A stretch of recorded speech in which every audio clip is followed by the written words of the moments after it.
August 23, 1945, Fort Chaffee, Arkansas. She noticed the smell before she saw the fence. It reached her in a thin, almost careless wave carried on the late summer air. Not the sharp sting of disinfectant she had braced for. Not sweat oil or fear. This was softer, clean, almost domestic. Soap. Her steps slowed without her meaning to. The gravel beneath her shoes crunched unevenly too loud in the sudden quiet of her attention. She drew a breath again cautiously as if the smell might disappear if she acknowledged it. Soap did not belong to this moment. Soap belonged to kitchens, to mornings, to hands washed before meals. She had crossed an ocean expecting something else. The bus door hissed open behind her. Metal sighed. Somewhere a man coughed. The line of women shuffled forward one after another, their shoulders rounded, their eyes trained ahead.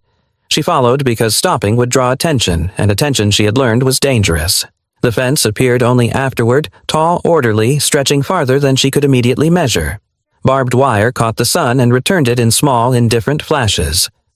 Guard towers stood at even intervals, their silhouettes clean against a wide, pale sky. Arkansas looked nothing like the picture she carried in her head. She had imagined darker ground, tighter spaces, shadows pressed close together. Instead, there was distance here, space between buildings, air that moved freely, and the smell of soap. As she stepped down from the bus, something else slipped into her awareness. Sound, not shouted commands, not boots striking pavement in unison. Music. It came from somewhere she couldn't see at first, faint but steady like a thread running beneath everything else. A radio. Midday, judging by the angle of the sun and the languid pace of the tune. Brass and strings light, almost cheerful. She did not recognize the song, but she recognized the feeling it carried. Ordinary. Unbothered. As if no one nearby expected the world to end. Her fingers tightened around the strap of the small cloth bag she carried. Everything she still owned fit inside it. A change of underclothes, a comb, a folded scrap of paper with an address she wasn't sure still existed. The women ahead of her slowed near a low wooden building. Someone opened a door. Hinges creaked. The sound was familiar enough to make her chest ache. A towel hung just inside, draped casually over a nail. Thick, cotton. White once though, now dulled by repeated washing. She stared at it too long. The towel did not belong here either. Her thoughts lagged behind her body. She was still in the place she had left, still under gray skies, still listening to speeches, still memorizing what Americans were supposed to be. Loud, careless, brutal, undisciplined, a people who relied on machines because they lacked control. She had believed this because belief had been safer than doubt. A man stood by the door. American uniform, olive drab. The fabric looked worn but clean, the creases softened by use rather than neglect. He glanced at the line, then stepped back half a pace. He waited. It took her a moment to understand that he was waiting for her. Her feet stopped again. She had not planned to stop. Her body simply refused to move forward while her mind tried to catch up with the shape of the moment. The man nodded, once small, almost apologetic, and held the door wider. She passed him. No hand touched her. No voice hurried her along. The doorway did not swallow her. It opened. Inside, the air was cooler. Wood underfoot instead of concrete. A row of simple benches lined one wall, their surfaces smooth where countless hands must have rested. On a table near the window sat a stack of enamel cups, pale blue with dark rims. One had a small chip along the edge. She noticed that too. Why would a prison need chipped cups? Somewhere down the room, the radio was louder now. Amon's voice spoke between songs, relaxed, unhurried, as if speaking to friends rather than an audience. She did not understand the words, but she understood the tone. No urgency. Her stomach tightened. This was wrong. Every instinct she carried told her this calm was staged. That kindness, if it appeared at all, was a prelude. She reminded herself to watch, to memorize details, to store them away for later when the trick revealed itself. A woman beside her shifted her sleeve, brushing against her arm. The contact was light accidental, yet it made her flinch. She realized how tightly she was holding herself, how every muscle remained prepared for impact that had not come. Another American stood near the bench's clipboard, tucked under his arm. He glanced up then, back down, making a small mark with his pencil. He did not look at her face for long. He did not stare. Across the room, a window stood open. Outside, she could see actual grass, not the trampled mud she expected. It moved gently in the breeze. A smell of sun-warmed wood drifted in, mixing with soap and something faintly metallic she could not place. She tried to remember what she had been told this moment would feel like. Fear, certainly. Pain, likely. The sharp humiliation of being reduced to a number. Instead, she felt disoriented. The propaganda in her head searched for purchase and found none. It slid off the surfaces of what she saw: the towel, the cups, the radio, the way the man at the door had stepped aside without being asked. Another small thing happened. Someone behind her dropped something, a button perhaps. It struck the floor with a dry click and rolled beneath a bench. Before she could react, an American bent down, retrieved it, and handed it back without a word. Their fingers did not touch. She took the button because it was offered. Because refusing would have required explanation, and explanation required energy she did not yet have. Her palm closed around it. The metal was warm. No one was watching her closely. No one demanded gratitude. The moment passed as quickly as it had come, leaving nothing behind but a faint unease she could not name. She became aware then of how quiet her own breathing was, how she had learned to make herself small without realizing it. The room did not reward this skill. It did not punish it either. A guard near the far wall shifted his weight, the leather of his belt creaking softly. He glanced at the radio, then at his watch. Noon, perhaps? Lunch approaching? The thought arrived unbidden, and she pushed it away. Food was another promise that had always come with conditions. She lifted her eyes once more to the towel by the door. It swayed slightly when someone passed, moving as if alive. Clean, ordinary, unremarkable. This was not what prisoners were supposed to smell like. The thought formed clearly without emotion, as if stated for the record. She did not yet ask what it meant. She only knew that something was already wrong, and that whatever came next would not follow the rules she had been given. She waited for the correction. It did not come. The towel by the door kept swaying gently, settling back into stillness. The radio drifted into another song. Someone laughed, not loudly, not carelessly, but the low, brief sound of a man amused by something small. The world continued as if nothing unusual had occurred. That she realized was what frightened her most. If this were cruelty, she would recognize it. Cruelty followed rules. It announced itself. It gave her something solid to brace against. But this quiet normality offered no edges, nothing to push back on. Her mind reached backward, searching for structure. She remembered the lecture hall, the smell of chalk dust, the officer's voice steady and precise as he explained the nature of the enemy. America, he had said, was loud, chaotic, a nation without discipline, stitched together by money and machines rather than belief. Their soldiers were poorly trained, their morality weak. They relied on excess because they lacked control. She had written it down. Everyone had. There were posters, too. Thick-limbed caricatures, faces twisted into crude smiles.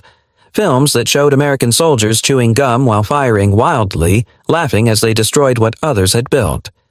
The message had been consistent, whatever else they were. Americans were not serious people. Serious people did not build camps like this. She stood near one of the benches, unsure whether sitting would be permitted. No sign instructed her either way. No voice told her to wait or move. The absence of command pressed against her chest. In the camps, she had known uncertainty was dangerous. Orders arrived constantly, even when unnecessary, because order itself was proof of strength. Here, strength seemed to take a different shape. An American passed behind her carrying a crate. He set it down with care, aligning it neatly with the others. He wiped his hands on his trousers and said something to another man nearby. They exchanged a few words, about the heat, perhaps, or the weight of the box. Their voices were conversational, familiar. They did not lower their tone around the prisoners. They did not raise it, either. She watched closely. Americans, she had been told, did not work like this. They were sloppy, impatient. They barked and moved on. These men did neither. They worked steadily with an economy of motion that suggested long habit. One lifted, another steadied. A third adjusted the placement by an inch and nodded when it was right. No one claimed credit. No one shouted instructions to prove authority. This, too, unsettled her. Kindness, she reminded herself, was often a strategy, a way to soften resistance before tightening control. She had seen it used. She had been taught to use it. Smile first, reassure, then demand. Her shoulders tensed as she waited for the demand. A door opened farther down the room. Light spilled across the floor, revealing dust motes hanging in the air. Outside, she caught a glimpse of the camp beyond. More wooden buildings spaced evenly with paths worn smooth between them. A group of American soldiers crossed the yard, their movements unhurried. One carried a folded jacket over his shoulder. Another had his sleeves rolled up, forearms browned by sun. Farmhands, she thought suddenly. The idea arrived without invitation. She pushed it away, then let it return. The way they stood, the way they handled weight, the way they conserved effort. She had grown up among men who spoke of land but rarely touched it. Maps, plans, quotas. These Americans looked like men who knew the feel of soil, the pull of tools, the difference between work done for show and work done because it needed doing. That was not how enemies were supposed to look. She shifted her stance, testing the floor beneath her feet. The wood was solid, maintained. Someone had cared enough to replace a warped board rather than ignore it. A voice near the door called out, not sharply, not with command, but as one might call to a neighbor across a field. Another voice answered. A question, a response. Work continued. No one yelled. Her pulse quickened. This was another inconsistency she could not resolve. In her experience, authority announced itself through volume. Orders were meant to be heard over distance, over doubt. Silence meant weakness. Here, silence seemed to mean trust. She did not trust it. Her thoughts returned to the moment at the door, the way the man had stepped aside. That had been wrong too. In her world, movement through space reflected hierarchy. Doors were passed through in order. Someone always went last. She had gone first. The memory irritated her now. Not because it had frightened her, but because it had confused her. Confusion made her careless. Carelessness led to mistakes. She tightened her grip on the bag at her side, grounding herself in its familiar weight. This was temporary, she told herself. A phase. The Americans would reveal themselves soon enough. They always did. Across the room, one of the soldiers set down his clipboard and stretched, rolling his shoulders as if easing a familiar ache. He glanced at the radio and smiled faintly when a song ended. There was no one there to see him smile. The expression faded as easily as it had appeared. That, she thought, was dangerous too. Unperformed emotion. She studied their faces more closely now. They were not young boys flushed with excitement, nor old men hardened into cruelty. Most looked like something in between. Ordinary, weathered. The kind of faces that blended into crowds. Men like these, she realized with a jolt, had not come to war to be seen. That thought lodged itself uncomfortably in her mind. She had been taught that America's strength lay in spectacle parades, slogans, noise. But this place ran on routines so unremarkable they almost disappeared. Someone swept a corner. Someone stacked cups. Someone adjusted a window latch that rattled in the breeze. None of it looked like conquest. The radio announcer spoke again, his voice carrying through the room. A mention of weather, perhaps. She caught the word afternoon and felt a strange tightening in her throat. Afternoons had meaning here. They were named, expected. Time, she realized, moved differently in this place. In the world she had come from, time was something to be survived.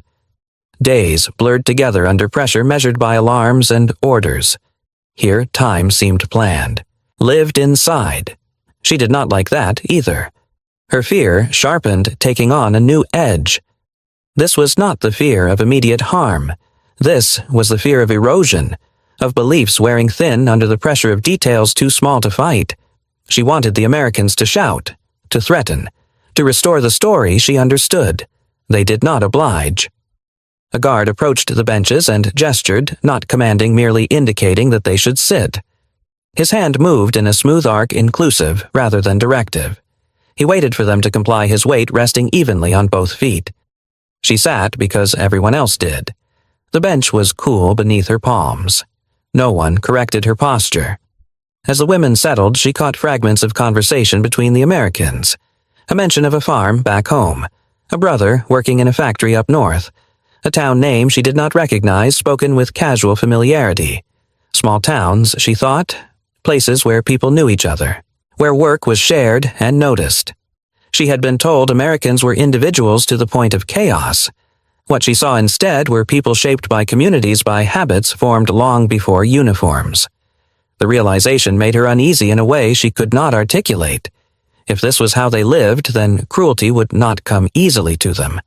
And if cruelty did not come easily, then perhaps it was not cruelty she should fear most. Perhaps it was something else. The thought remained unfinished as footsteps approached. The same man who had held the door earlier stopped nearby. He glanced down the row, counting softly under his breath, then nodded once satisfied. He did not look at her when he finished. As he walked away, she felt the faint, unwelcome stirring of another thought, one she refused to name, that whatever she had been prepared to endure, this was something entirely different. The first crack appeared on a morning that looked exactly like every other. That was what made it dangerous. The air was already warm when she stepped outside the sun, climbing without hurry the yard, still holding the cool of night in its shadows. She had slept poorly, her body waking, before her thoughts braced for something that never quite arrived. Around her, the camp moved into its day with an efficiency that did not draw attention to itself. Work was assigned without ceremony. No whistles, no shouting. Names were read, groups formed, people moved. She was sent with a small detail to carry supplies from one building to another, tools boxes, nothing remarkable. The kind of task designed to fill hours rather than test strength. She accepted the crate placed in her arms, its weight familiar, its edges rough against her forearms. Halfway across the yard, the heat pressed harder. She felt it gather behind her eyes, a dull pressure she tried to ignore. Stopping would mean notice, and notice still felt unsafe. Her grip slipped. The crate tilted just enough to unbalance her. She caught it, but the effort sent a sharp pulse through her wrist. She swallowed and kept walking. Someone beside her slowed. An American older than most she had seen so far, hair already thinning beneath his queue, reached out without looking directly at her. His hands closed around the crate's edge, steadying it. "Switch," he said not loudly, just the word. She hesitated. The pause was brief but visible. He waited. They exchanged loads without ceremony. No comment, no glance toward anyone else. He took the heavier side as if it were nothing more than a practical adjustment. They walked on. It took several steps before she realized what had happened. That he had not corrected her, had not explained, had not framed the exchange as instruction or kindness. He had simply noticed a problem and solved it. Her pulse quickened. Not from fear this time, but from something closer to alarm. This was not how favors were usually given. There was no weight attached to it. No expectation. She watched him from the corner of her eye. He walked as before, breathing evenly, the crate resting against his hip. His attention remained forward. No audience. That detail mattered more than she wanted it to. Later, as the morning wore on, another small thing happened. A woman near her stumbled, coughing, her face pale beneath the rising heat. She bent forward slightly, one hand on her knee, trying to catch her breath without stopping entirely. An American guard noticed. He did not call out. He did not signal for help. He walked over, removed his canteen, and held it out. The woman drank. Slowly, carefully. When she finished, he took the canteen back, screwed the cap on, and returned to his place. No one spoke of it again. She found herself replaying the moment long after it passed. There had been no flourish, no command to stand down, no reminder of authority, just water offered where it was needed. If this was manipulation, it was the strangest kind she had ever encountered. At midday, the work paused. The radio in the distance shifted tone voices, overlapping briefly before settling into music again. People moved toward shade, toward tables set beneath open structures that caught the breeze. She sat where she was told. The bench creaked softly under her weight. Food arrived in plain containers, ladled without comment. Portions were even. No one received more because of rank. No one was made to wait because of pride. She watched closely. The Americans ate without urgency, without ceremony. They did not speak about the food itself. No boasting. No reverence. Eating appeared to be what one did between tasks, not an event that required acknowledgement. This, too, unsettled her. In her experience, food had always carried meaning. Scarcity sharpened it. Power controlled it. Here, food seemed assumed. She lifted her spoon, paused, then ate. No one watched. Across the table, two Americans spoke quietly about a broken fence near the edge of the camp. One mentioned that it reminded him of something back home, a section of wire that always gave way after heavy rain. The other nodded, adding that his father would have fixed it twice before breakfast. They laughed, not loudly, not for effect. The sound passed and was gone. She did not understand all the words, but she understood the rhythm. This was not nostalgia. It was reference, a shared language of work. She thought of the men who were missing from these conversations. 12 million she had heard, though no one here spoke the number aloud. Men sent away not replaced by spectacle, but by absence. Farms run short-handed, factories humming through long shifts, people doing what needed doing because no one else would. She began to see it everywhere once she noticed how tasks were divided, not by status but by ability, how tools were shared, passed from hand to hand without comment, how a problem was addressed by the nearest capable person rather than escalated.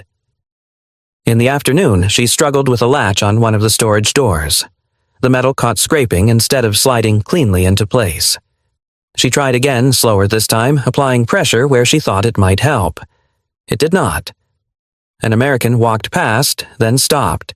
He turned back, examining the latch without asking permission.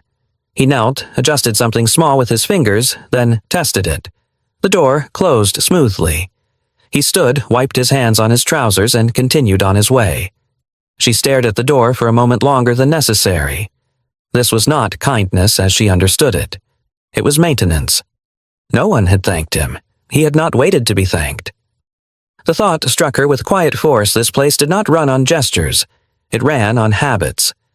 As the day wore down, she felt something unfamiliar settle over her. Not relief, not trust. Something closer to observation without tension. She noticed the way people moved around one another, adjusting paths without collision. The way voices rose and fell without dominance. At one point, she realized she had stopped bracing for impact. The realization frightened her enough to bring the tension back. That evening, as the light softened and shadows stretched long across the yard, someone called the end of the workday. Tools were returned, crates stacked. Water shared again casually, as if thirst were an expected condition rather than a weakness. She sat on the bench, her back aching, her hands marked by the day's labor.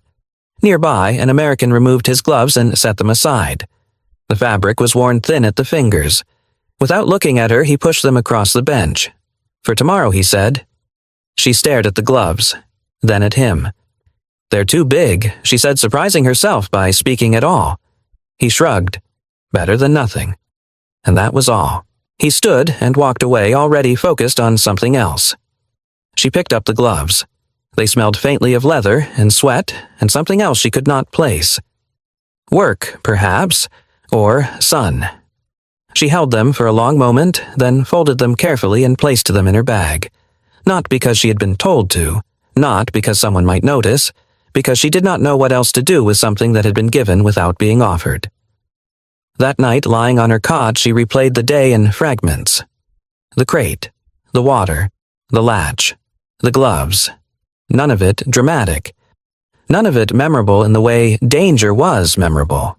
And yet she could not assemble these moments into the shape she expected. There was no pattern of reward or punishment. No tightening of rules. No unveiling of threat.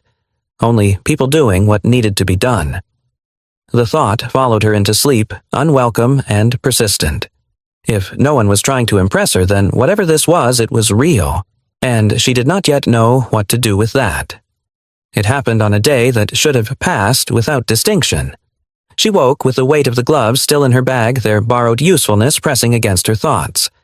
The routine had settled enough to dull the edges of fear without removing it. That she had learned was when vigilance mattered most. The morning air carried a different scent. She noticed it as she stepped outside the way one notices weather before looking up. It lingered low and warm, threaded through the yard with a confidence that startled her. Not soap this time. Not dust. Meat. The realization arrived too quickly. Her body reacted before her mind could intervene, her stomach tightening as if struck. She stood still, the gravel biting into the soles of her shoes, and breathed again to be certain. There was no mistaking it. Fat and heat. Smoke. The deep, unmistakable smell of something being cooked slowly without hurry. She swallowed and forced her feet to move. The sound followed iron against iron, the faint sizzle that rose and fell like breath. Somewhere nearby, a door opened and closed. A voice spoke easy, familiar, using words meant for cooperation rather than command. She felt herself pulling inward as if bracing against a blow that would not come. The work assignment passed in a blur. She lifted when told set down, when indicated. Her hands performed their tasks without instruction, the muscles remembering what the mind resisted. All the while, the smell persisted, weaving itself through every thought she tried to hold on to. By midday, it grew impossible to ignore.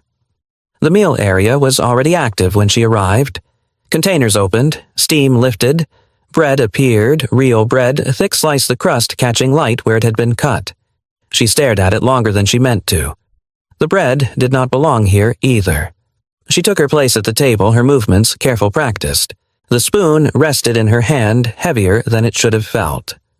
Across from her, an American tore his bread in half without thinking, used it to catch what remained on his plate, and continued a conversation about a machine that had broken down earlier that morning.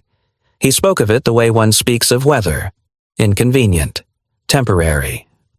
She listened not to the words, but to the ease with which they were delivered. The meat was placed before her. Not ceremoniously. Not as a test. Just another portion set down with the same attention given to every other plate. She did not touch it, her eyes fixed instead on the grain of the table beneath her fingertips. The wood bore marks of useless small cuts, darkened patches where oil had soaked in over time. This table had served many meals. It would serve many more. She closed her eyes. For a moment, she was not there. She was in a kitchen that no longer existed, the walls blackened by smoke, long since settled into the brick. Her mother stood at the counter slicing bread thinner each week, her hands moving with a precision born of necessity. Meat had disappeared first. Butter soon after. Bread followed slowly, its presence becoming uncertain enough to require planning. She saw her father at the table counting not calories but days. Saw the way he had learned to chew more slowly to make the act of eating last. A letter arrived in her memory without warning. She had received it weeks before, capture the paper soft from having been unfolded and refolded too many times. The writing had grown smaller, tighter, as if space itself were rationed. Her mother had not complained. She never did. She had simply written, "We are managing." Managing had meant soup stretched thin enough to see the bottom of the pot. Managing had meant silence where there had once been conversation. She opened her eyes. The meat steamed quietly in front of her. Someone across the table said something unremarkable, a sentence that carried no weight of intention. "We got plenty today," he remarked, glancing at the serving area. "Guess the shipment came in early." The words landed with a force she did not expect. Plenty. The room did not change. No one looked at her. No one noticed the way her breath caught sharp and shallow. The spoon trembled once in her hand before she set it down. She pushed her chair back and stood. No one stopped her. She walked away from the table, her steps measured, controlled. She did not run. Running would have drawn attention. She moved as one moved when performing an expected task, her body carrying her past familiar points, the bench, the door, the towel, that still hung where it always did. Outside, the light struck her eyes too brightly. She turned away from it and kept walking her path unobserved because no one was watching closely. She found a narrow space behind one of the storage buildings where the ground sloped slightly and weeds grew unchecked. The smell of meat reached her even here, softened by distance, but still present a reminder that could not be escaped. She leaned against the wall and slid down until she was seated on the ground. Only then did her control fail her. The tears came without sound, at first her body tightening to contain them as if noise itself were dangerous. Her shoulders shook once then again. She pressed her face into her hands, breathing through her fingers, trying to regain command over something, anything. This was not defeat. She had known defeat. Defeat was loud. It came with orders and collapse and the unmistakable clarity of loss. This was something else. This was the slow, careful dismantling of certainty. She cried because the story she had carried could not survive this place.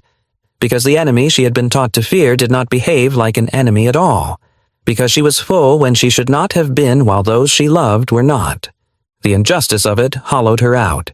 Her tears darkened the dirt beneath her palms. She did not wipe them away. There was no one to see, and the effort felt pointless. She thought of fields she had never seen stretching farther than the eye could reach, of barns and silos and rail cars moving through the night, of hands that harvested and packed and shipped without pause, feeding not just those who wore the same uniform but anyone who happened to be within reach. She had not been taught this version of power. Power, she had learned, was about control, about deprivation wielded deliberately, about scarcity enforced as discipline. Here power seemed to take the form of continuity, of systems that kept moving regardless of who stood in the way, of food that arrived not as a message but as a fact. She pressed her forehead against her knees and let the thought finish itself. If this abundance was real, if it was not a trick, then everything she had believed about the balance of the world was wrong. The crying slowed, eventually giving way to a deep, aching exhaustion.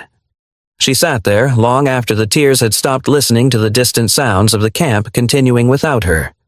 Tools clinked. A voice called out not sharply and received an answer. Life went on. When she finally stood, her legs protested stiff from the ground. She brushed dirt from her trousers with hands that still trembled slightly. Her face felt tight, the skin beneath her eyes swollen. She took a breath and steadied herself before stepping back into view. No one asked where she had been. The meal area had thinned. Plates were stacked. Someone wiped down the tables, the motion efficient and unremarkable. The smell of meat faded as the iron cooled, replaced by the familiar scent of wood and sun. She retrieved her bag and felt the gloves inside folded as she had left them. As she walked back toward the barracks, she noticed details she had not allowed herself to see before. The way supplies were organized for ease rather than inspection. The way paths were worn by use, not command. The way people spoke of tomorrow as something assumed, not hoped for. That night, she lay awake long after the lights dimmed. The world she had been given no longer fit the evidence of her senses. And the evidence, relentless in its ordinariness, did not yield to denial. Somewhere beyond the camp, machines ran. Fields were tended, trains moved, people ate, and here she was a prisoner learning that hunger was not a universal condition, that scarcity was not the natural state of things. The thought did not comfort her. It terrified her, because if this was true, then the war had not only been lost on the battlefield. It had been lost long before in the quiet spaces where abundance had been mistaken for weakness and restraint for naivety. She turned onto her side, staring into the dark. The question formed without words, heavy and unavoidable. If this was what America had been, what, she wondered, would it choose to become next? She expected the camp to change after that day. She waited for rules to tighten, for faces to harden, for the quiet balance she had observed to snap back into something recognizable. In her experience, moments of excess were always followed by correction. Kindness, once revealed, was usually withdrawn. None of that happened. Morning arrived as it always did. The same light, the same measured movement, the same radio voice floating faintly through open air, neither celebratory nor grim. The same men and women stepping into their tasks without comment. No one mentioned the meal. No one mentioned her absence. No one asked if she was all right. The world did not react to her breakdown. That, she slowly realized, was the point. She moved through the next days with a new awareness, not alertness exactly, but clarity. The tension that had once sharpened every interaction dulled into something steadier. She was no longer bracing for a reveal. There was nothing to reveal. This was simply how things were done. At breakfast, she noticed how food appeared on the table without discussion. Portions were consistent. Seconds were offered when available, not as reward, but as matter-of-fact extension. No one spoke of rations or sacrifice. The absence of commentary struck her more than abundance ever had. At lunch, she sat beside an American who ate quietly, his attention split between his plate and a list of tasks he recited aloud to no one in particular. He crossed off items as he remembered them. When he finished, he folded the paper and placed it in his pocket. "You got the door latch working?" he asked, glancing toward the storage building. "Yes," she answered. "Good," he said, and returned to his meal. That was the end of it. The exchange lingered with her long after the plates were cleared. There had been no praise, no suspicion, no need to frame the question as cooperation between captor and captive. The task had existed. It had been completed. That was enough. She began to see this pattern everywhere. Work was not moralized. It was necessary. When something failed, it was fixed. When someone struggled, adjustments were made. The system did not pause to explain itself. It simply continued. She remembered how often she had been told that Americans lacked ideology, that they lived only for comfort and convenience, that their lack of visible devotion was proof of emptiness. Now she wondered if it had been something else entirely. Perhaps devotion here had never required performance. One afternoon, as the heat thickened and shadows shortened, she found herself assigned to clean tools near the edge of the yard. The work was repetitive, the kind that allowed thought to wander if one was not careful. An older American joined her without announcement, setting his bucket beside hers. He worked with the ease of familiarity, his hands knowing the shapes before his eyes confirmed them. They stood side by side in silence for several minutes. Finally he spoke. "Hotter than yesterday." "Yes." He nodded. "Won't last. Storm coming?" She looked up at the sky, unsure how he knew. There were no clouds yet, only the wide pale blue she had come to associate with this place. "How can you tell?" she asked. He gestured vaguely. "Smell. Air's wrong." She breathed in, uncertain what she was meant to notice. The air smelled like dust and grass and something faintly metallic. He smiled barely. "You get used to it." They returned to their work. The conversation did not expand. It did not need to. The exchange carried no agenda. It was not an attempt to educate her, to correct her, to recruit her into understanding. It simply existed. She began to understand then that persuasion was not part of the machinery here. No one was trying to convince her of anything. The Americans did not argue for their way of life. They lived it. The effect was unsettling. She had been trained to defend against words, against slogans and speeches and carefully arranged displays of virtue. But how did one defend against consistency, against a system that did not react to scrutiny because it did not depend on approval? Her awakening did not arrive in a single moment. It accumulated.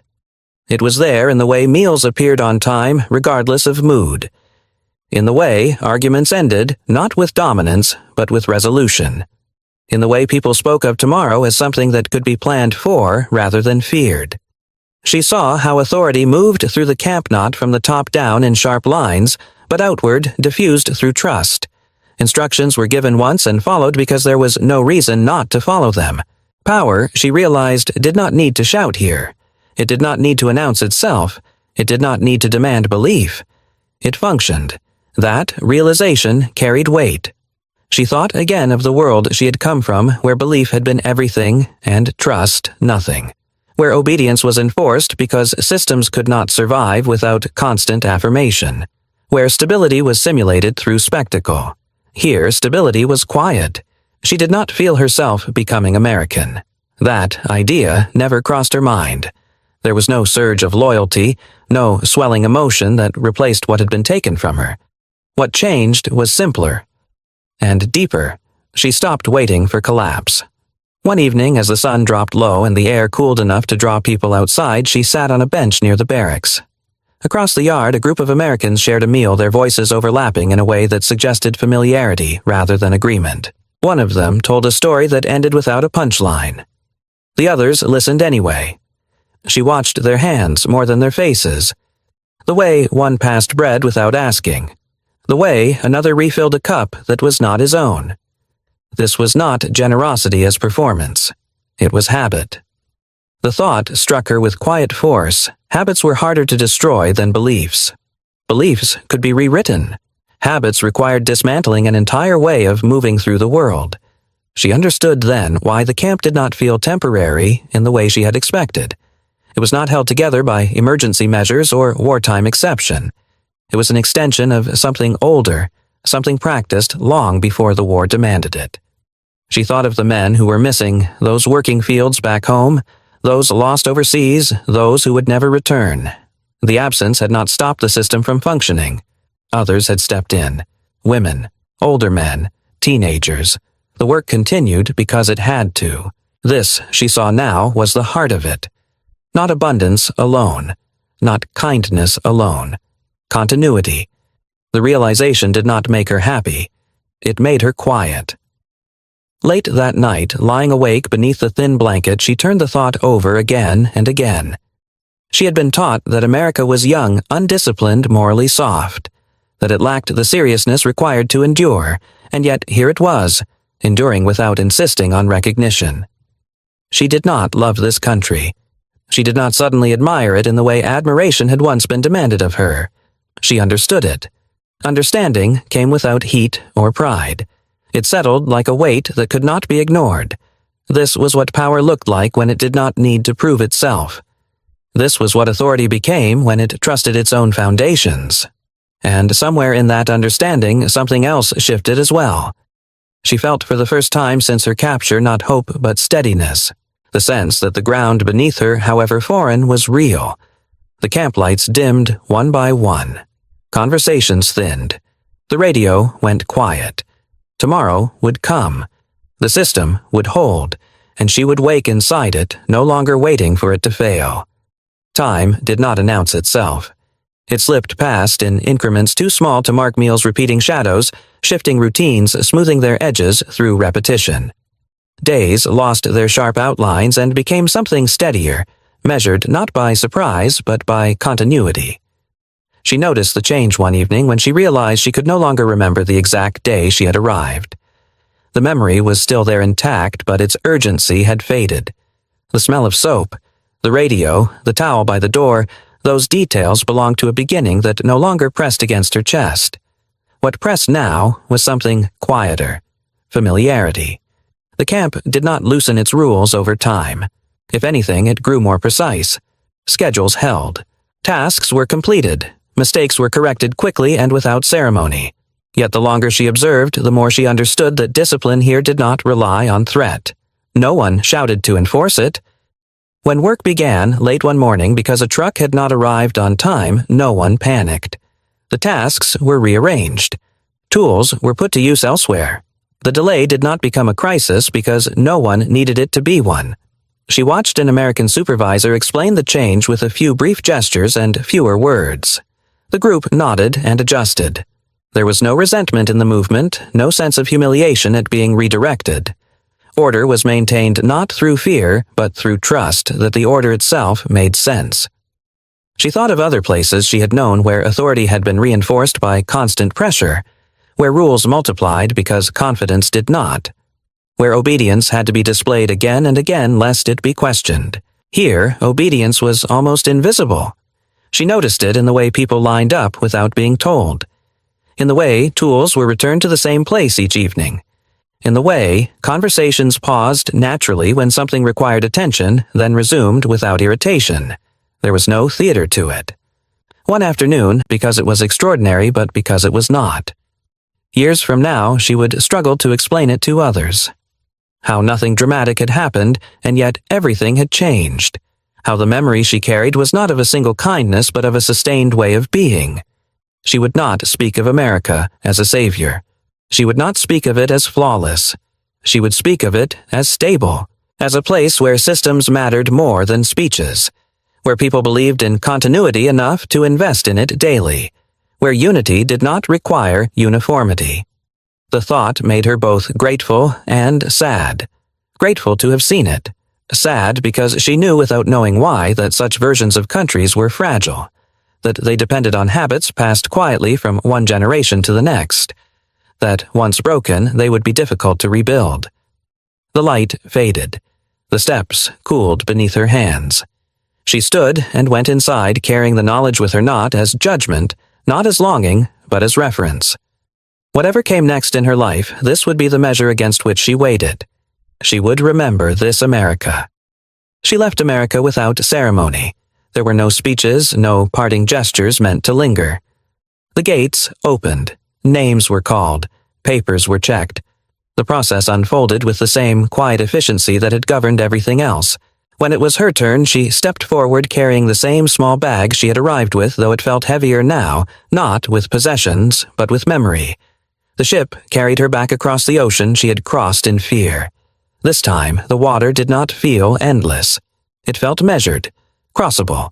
Germany received her in fragments. Buildings stood where others had collapsed. Streets bore names she recognized but no longer trusted. People moved through the ruins with practiced restraint, rebuilding without optimism, surviving, without illusion.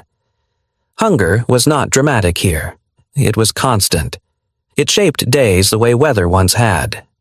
She returned to what remained of her family with hands that had grown stronger and eyes that had learned to see differently. They asked her questions. What was it like? How were you treated? Were you afraid? She answered carefully. She did not describe the fences. She did not describe the guards. She spoke instead of mornings that began on time, of work that mattered, of food that arrived because systems existed to deliver it, of people who did not need to be cruel to feel secure. Some listened, others could not. Years passed. The war receded into dates and anniversaries, into photographs placed on shelves and uniforms folded away. New arguments replaced old ones. New certainties demanded allegiance. She carried her memory quietly. When her children were born, she fed them without comment, making sure there was always enough. When they asked why she insisted on finishing repairs rather than replacing what was broken, she told them that things lasted longer when people took responsibility for them. When they were older and asked about the war, she did not speak of victory or defeat. She spoke of restraint. She told them that not every triumph announced itself with noise, that some of the most consequential victories occurred without witnesses and decisions made repeatedly day after day to treat others as capable rather than expendable. Her children listened in the way children do, half understanding, half absorbing tone rather than content. Her grandchildren listened differently. They asked about America. She paused before answering. She did not praise it. She did not defend it. She described it. She described a place where power had not needed to humiliate, where discipline had a disagreement broke out near the supply area. Two Americans stood facing the same crate, each convinced it belonged elsewhere. Their voices rose slightly, not in anger, but in insistence. She tensed instinctively, waiting for escalation. It never came. A third man approached, listened briefly, then pointed to a ledger resting on a nearby table. One of the men checked it, nodded once, and the crate was moved. The matter ended there. No one lost face. She felt something loosen inside her chest at the sight, though she did not yet understand why. As weeks passed, she became more aware of how little space there was for humiliation here. Correction happened, but it was narrow, specific, and complete. It did not spill outward to define the person who had erred. A mistake was a mistake, nothing more. She realized that this absence of public shaming was not accidental. It was structural. The system did not require people to feel small in order to function. In fact, it seemed to rely on the opposite, that people remain capable, unbroken, able to continue. This was not softness. It was efficiency. She thought often of unity, though she did not use the word. What she observed was alignment rather than agreement. People did not need to think the same way to act in the same direction. They shared enough ground to move forward together. She saw it in the shared meals where conversation drifted easily across differences without trying to resolve them. In the way people disagreed without drawing lines that could not be crossed again. No one spoke of being united. They simply were. The realization unsettled her more than overt displays of cohesion ever could. Unity without declaration was harder to challenge. It left no surface to attack. She wondered how long this had been true. Long before the war, she suspected. In the evenings, when the day's work gave way to rest, she found herself watching the Americans more closely than the guards ever watched her. She noted the way tiredness was acknowledged but not dramatized. The way people leaned on one another without comment. The way absence of men overseas of sons and brothers was carried quietly without becoming a weapon. Grief existed here. She could see it in the pauses that lingered too long in the letters folded carefully and tucked away. But grief did not fracture the whole. It coexisted with purpose. She imagined this version of America extending beyond the fence, into towns where factories ran through the night, onto farms where work continued without those who had once done it, into kitchens where meals were shared, rationed perhaps, but still expected to arrive. She did not romanticize it. She could see the cost written in tired faces and careful movements, but she could also see what held it together. Trust. Not blind trust. Not sentimental trust. The practical kind earned through repetition reinforced by outcome. The trust that if you showed up and did your part, the system would hold. She thought of the slogans she had grown up with, the promises that demanded belief first and proof later. Here, belief seemed almost irrelevant. Proof arrived daily in small, unremarkable forms. The comparison formed itself without effort. She did not name it, she did not need to. She simply knew that this place would stay with her long after she left it. Not the fences, not the uniforms. This version of America, the one that did not announce itself, that did not require affirmation, that functioned quietly, even under strain. She would remember how discipline had felt without violence, how authority had moved without humiliation, how people had trusted one another enough to share responsibility rather than hoard control. One evening, as the sun dipped low and the light softened the hard edges of the camp, she sat alone on the steps of the barracks. The radio played somewhere in the distance, its sound barely reaching her now. Laughter drifted across the yard, then faded. She felt a tightening in her chest, not pain exactly, but something close to it. This was a moment she knew she would revisit. Not existed without violence, where people trusted systems enough to place themselves inside them. She told them that she had been a prisoner there and had learned something she could not have learned anywhere else, that strength did not require cruelty, that abundance did not require arrogance, that dignity could be extended without being diminished. Sometimes, years later, she received letters. They came from places she recognized only faintly, small towns, names once spoken casually by men she had worked beside. The letters were polite, unassuming, often brief. They thanked her for surviving. They thanked her for remembering. She answered when she could, her handwriting slower now, her words simpler. She never wrote of gratitude without context. She wrote of treatment, of being seen, of being allowed to remain whole. She understood as time narrowed her days that history would compress everything, that the war would become lessons and lessons would become slogans. She hoped something would remain beneath that compression, that those who came after would remember that there had once been a version of power that did not shout, that there had been a country confident enough to treat its enemies as people and strong enough to do so without apology. She never forgot how she had been treated. And because she did not forget, neither would those who listened to her, not as nostalgia, not as myth, but as inheritance.